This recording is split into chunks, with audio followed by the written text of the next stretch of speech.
Most people think intelligence is about knowing more, reading more, or having a higher IQ, but that's not what actually makes someone dangerous.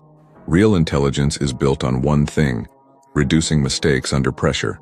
When your mind is trained to stay calm, process faster, and choose better when it actually matters, that's when you separate yourself from everyone else.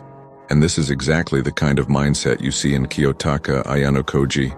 Not emotional, not reactive, just precise and calculated. So if you want to develop real intelligence, not the fake version people talk about online, you need a different kind of training. And that's exactly what you're about to learn. Most people train their intelligence the wrong way. They chase information, memorize facts, and think that alone will make them smarter. But in reality, it just makes them overloaded. Real intelligence is about how you process, filter, and act under pressure. It's about staying calm when others panic, thinking clearly when others get emotional, and making decisions that actually work in the real world.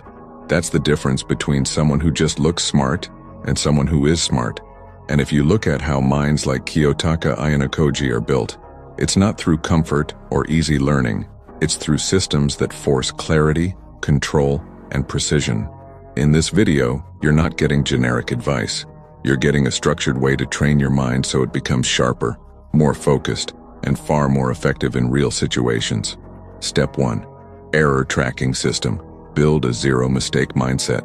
Most people repeat the same mistakes their entire life, not because they're incapable, but because they never stop to analyze what went wrong.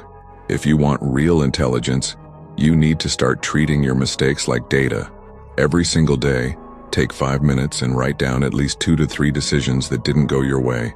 Not just what happened, but why it happened. Were you distracted, emotional, rushed, or just careless? Then define what the correct move should have been. This creates a feedback loop in your brain. Slowly, patterns start to appear. And once you see the pattern, you can break it. That's how your thinking becomes sharper over time. This is the kind of discipline that builds a controlled, calculated mindset, similar to how Kiyotaka Ayanokoji operates. He doesn't rely on luck or guesses. He minimizes errors. And when your errors go down, your intelligence automatically goes up. Step 2. Constraint training. Force your brain to adapt. Most people only perform well when conditions are perfect. Full time, full resources, no pressure.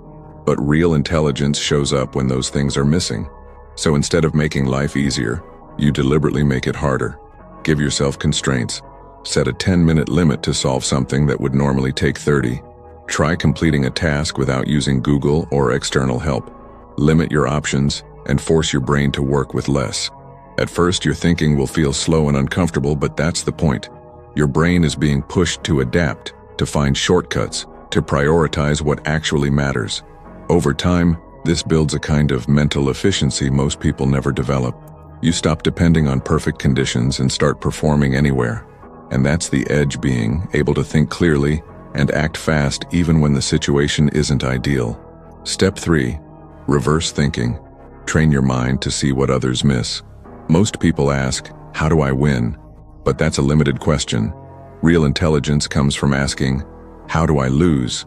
Because once you clearly see what leads to failure, avoiding it becomes much easier than chasing success blindly. So in any situation, studies, decisions, social moves, flip your thinking. Instead of planning only the best outcome, map out the worst-case scenario. What mistakes would ruin this? What behaviors would sabotage you? When you start thinking this way, you begin to notice hidden risks that most people completely ignore. And once those risks are visible, you automatically make better, safer, and more calculated decisions. This is how a controlled mind operates, always scanning for what could go wrong before making a move, much like Kiyotaka Ayanokoji. Step 4. Silent processing. Pause before you respond. Most people expose their thinking by reacting instantly. They hear something, and within a second, they respond. That habit alone makes them predictable, emotional, and easy to read. If you want to develop real intelligence, you need to build the habit of silent processing. Whenever someone asks you a question or says something important, don't rush your response. Take a brief pause, just 2 to 3 seconds. In that small gap, your brain shifts from reaction to calculation. You start choosing your words instead of spilling them. This makes your answers clearer, more precise, and far more impactful. It also changes how people perceive you. You come across as calm, composed, and in control. Over time, this simple habit trains your mind to process information deeper instead of skimming the surface. And that's a subtle but powerful shift, because intelligent people don't speak faster. They think better before they speak. Step 5. Pattern compression. Turn complexity into clarity. Most people get overwhelmed because they keep information in a messy, complicated form.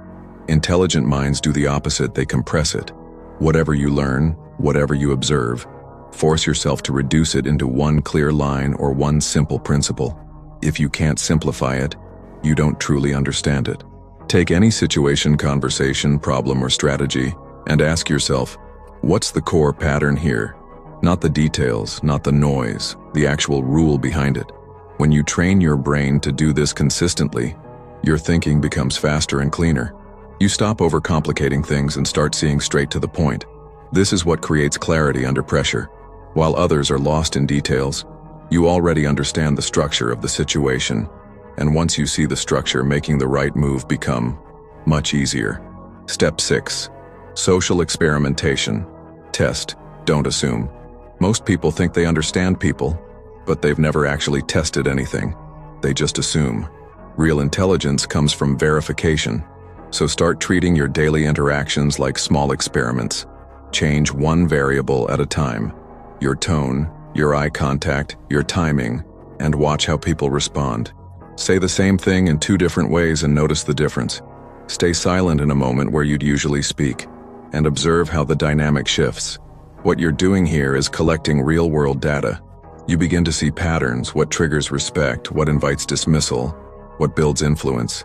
And once you see those patterns, you stop guessing and start acting with precision. Over time, this builds a sharp social awareness that most people never develop because they never move beyond assumptions. Step 7. Mental endurance. Build a brain that doesn't quit. Most people can't think deeply for more than a few minutes. The moment it gets difficult, they switch tasks, check their phone, or distract themselves. That's not a lack of intelligence, it's a lack of endurance. If you want a sharper mind, you need to train your ability to stay with a problem longer than others. Take one question, one scenario, or one decision, and force yourself to sit with it for 20-30 minutes without any distraction. No shortcuts, no escape. At first, your mind will resist. It will feel slow, even frustrating. But if you push through that phase, something changes. Your thinking becomes deeper, more structured, and more creative.